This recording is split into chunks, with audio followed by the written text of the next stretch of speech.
हुकूमत पहलगाम हमले का मौसर जवाब दे, बैरिस्टर अवैसी का बयान।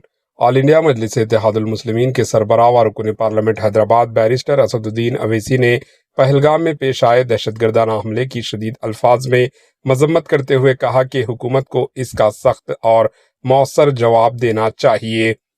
मीडिया से गुफ्तगू करते हुए बैरिस्टर असदुद्दीन अवैसी ने कहा कि ये एक बुज़दिलाना और इंसानियत सोच हमला है जिसकी जितनी भी मजम्मत की जाए कम है। इन्होंने बताया कि पाकिस्तान से आए दहशतगर्दों ने 26 मासूम जानें ले ली, जो एक दिल दहला देने वाला वाक़या है। बैरिस्टर अवैसी ने मजीद कहा कि सबसे अफसोसनाक बात यह है कि दहशतगर्दों ने मर्दों, औरतों और बच्चों को अलहदा किया, फिर मर्दों से इनका मजहब पूछा और इन्हें गोली मार दी गई। ये दरिंदगी की इंतहा है।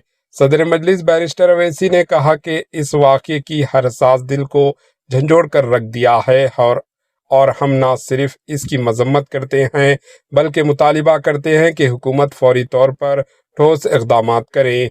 Bureau report, HN news.